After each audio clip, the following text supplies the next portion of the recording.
questions. Okay.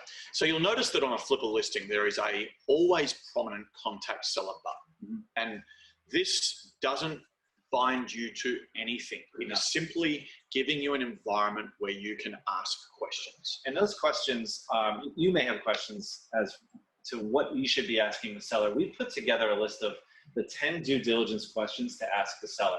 I should say, before we get into this list, though, what we really want to reiterate is you got to put yourself in the seller's shoes for a minute. The seller is dealing with a number of different buyers, all of whom have questions. Like we mentioned earlier in the webinar, you need to find a way to stand out. The best way to do that is to, number one, be professional. Number two, be polite, be courteous, be positive. And number three, really tell your story, right? As a buyer, like, who are you as a buyer? What are you skilled in? What are you looking to do with the business? How are you looking to bring it to the next level? I have to say, as having been a seller, it's a big decision to sell your business. It's kind of like your baby in a way. And you want to make sure that you're selling it to someone who's just as passionate as you are. So introduce yourself to the seller, be positive, let them know who you are, and then get into these due diligence questions that we're about to go through. Yeah, I might just add to that. I think it's super important that first-time buyers understand the importance of buyer etiquette. Remember that this is a competitive marketplace. So just because you are willing to pay what the seller's asking, or just because you happen to be in the bidding war, or just because you happen to feel passionate about acquiring this asset, a seller has no obligation to sell to you, and they're not going to do so if you aren't polite. Yeah, absolutely. And so we encourage all of our buyers to start off with something positive. Introduce yourself, and then pick out some things about the listing which were particularly interesting to you, interesting from a positive standpoint. Yes. And simply compliment them. Make reference to those things. Yeah. Congratulations on building a 7-year-old blog. Yeah. Hey, I noticed that you've got 3 different diverse revenue streams. Be interesting to hear a little bit about those. Yeah, absolutely. And I would add, the first thing you want to make sure you don't do is start criticizing the site in any way. Yeah. It's amazing to have to say this, but so many buyers say their first introduction to the seller isn't, hi, here's who I am. It's, why is your traffic XYZ? Or how come your financials fell off a cliff in December? Or something like that. It just sets the wrong tone. And then we get buyers who might say to us, oh, they just went cold. They just didn't respond. They don't respond if you're nasty. Exactly. And so, of course, you can get into the hard-hitting questions. And so let's do that. So what question should I ask the seller as a buyer? Absolutely. So we've put together 10. And the very first one we want to start with is, can you give read-only access to Google Analytics? A lot of people don't realize this, but sellers have the ability to grant read-only access to their entire Google Analytics platform. This is a fantastic way of getting into the nitty-gritty on what's happening with the traffic, what the historical trends look like, and will also set you up for future questions you can ask the seller after you've had a look. Yeah, and it's really simple to do that, right? You just jump into the Flippa platform, you hit Contact Seller, and you say, after, of course, you've introduced yourself and picked out some positive references to the listing, simply drop in your email address and say, could you please give me access to, read-only access to Google Analytics? And they'll do that. Absolutely. So that's number one. The next one would be, in a similar vein, can you provide your revenue sources and proof for your revenue? This is absolutely critical. Yeah. Now, we do verify AdSense revenue, and we're actually planning on some additional revenue verification in the future here on the product team. So that's coming soon.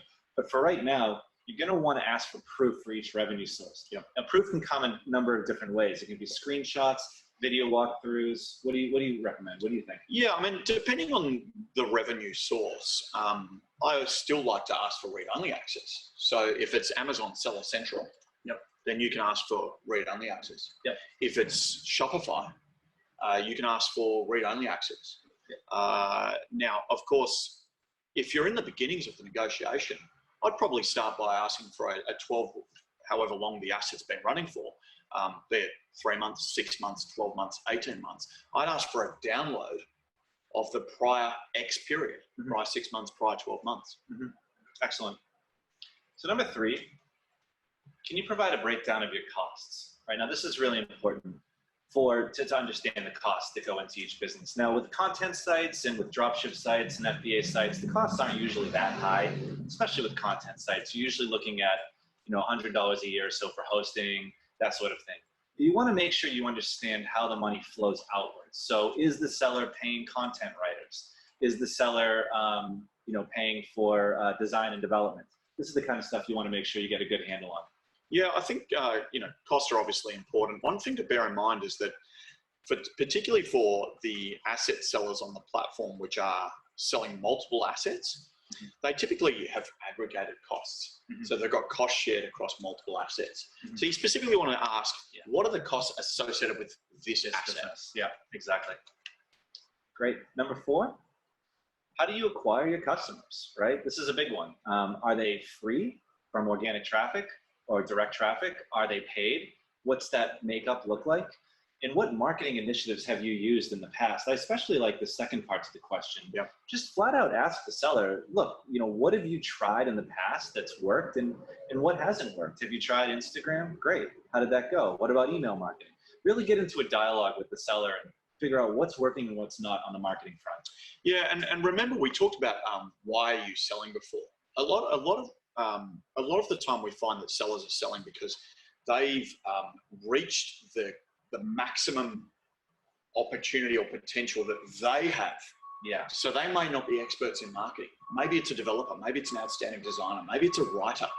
Yeah. But there's lots of reasons why people haven't been as successful or haven't optimized their website to the maximum possibility. Yeah. And so that's one of the things that you want to derive at. And one of the best ways to do that is to look at that Google Analytics section table that you see on the listing page there. You can see that there's a breakdown of organic, paid, direct, and social. Yeah. Now, if you see something which is hugely paid and social, you want to start to ask questions around the effectiveness of that. Yeah. So the best question is, what is your return on ad spend? Yeah. How much money are you spending and what is the return? Absolutely. 100%. In a similar vein, number 5, what tasks are required to run this business? So this is kind of a 2-part question. A, you want to know, what the minimum amount of time there is each week to keep the business humming. And B, how much time are you spending per week to really kick it up, into the next level? Remember, you're paying in money, but you're also paying in your time, and you don't want to bite off more than you can chew. So it's really good to understand just what type of tasks are required and how much time that takes. Yeah, and it's really, really important to understand that when you're acquiring an asset which has been around for 6 months, 12 months, 7 years in the case of the asset that we looked at before, remember that this person is now an expert in the operational procedures. Right. So if they say they're spending 10 hours a week, double it. Because there's absolutely no way it's going to be 10 hours a week. For you, exactly. As we said before, there's almost no asset, as much as we know buyers are looking for them, there's almost no asset which is genuinely passive. Right. It just doesn't happen. Yeah. You have to update the website. You have to optimize the website. You have to apply some blood, sweat, and tears. Yep. If they say 10 hours, it means 20. It's a great point. Number 6, what level of technical knowledge is needed? This is a really important one. And again, for many of the sites that we recommend for beginners, content sites that are hosted on WordPress, for example, or e-commerce sites that are hosted on Shopify or BigCommerce, you really usually don't need a whole lot of technical knowledge. Yep. But you want to make sure, because the last thing you want to do is have to pay for an expensive designer or developer to get in there and make even small changes to the business once you've purchased it.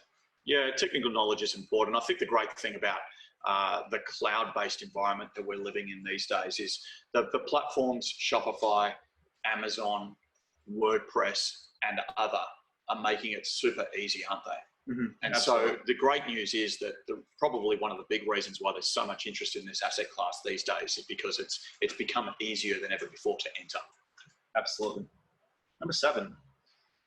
This is similar to some of the others, but really this has to do with operations, right? Yeah. The site operations, what's working well and what needs improvement. Yep. Again, just get into a dialogue with the seller about, how much time are you spending sending emails each week?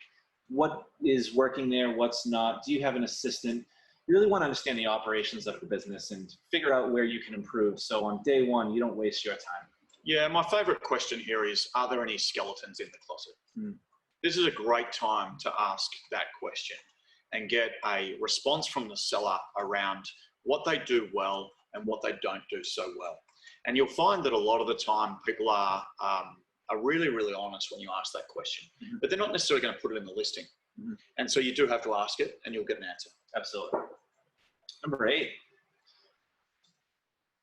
What are the risks? So this is probably the big one here that a lot of people are curious about. And oftentimes the sellers will maybe touch upon the risks in the seller notes, Yep. but not to the degree that you really need to understand if you're going to buy this asset. So you Yep. want to know what, if any, are the stability risks, legal risks, maybe Google traffic risks, maybe Google made a change their algorithm. Yep.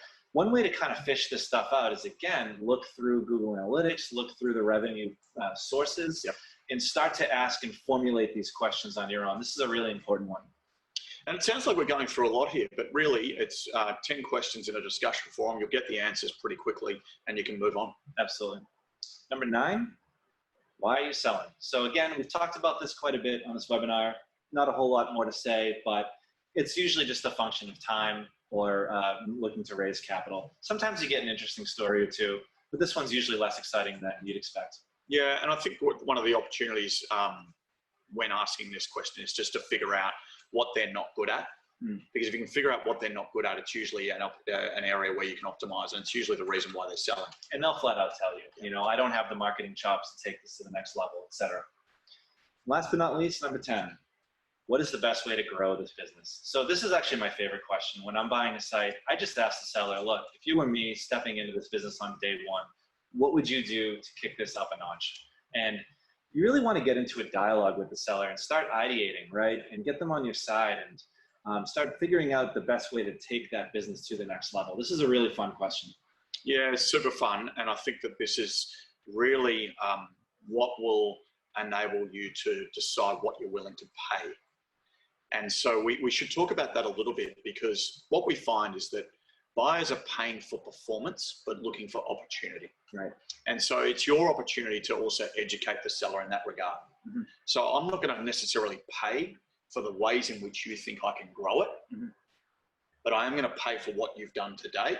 Mm-hmm. But what I do want to know is, what are those things that you can tell me about that I might be able to optimize or leverage in the future to get a faster ROI, and maybe push that return on investment from sort of 20, 30 up to 45%. Yep, absolutely. Excellent. So these are the questions you're going to want to ask the sellers. Now let's say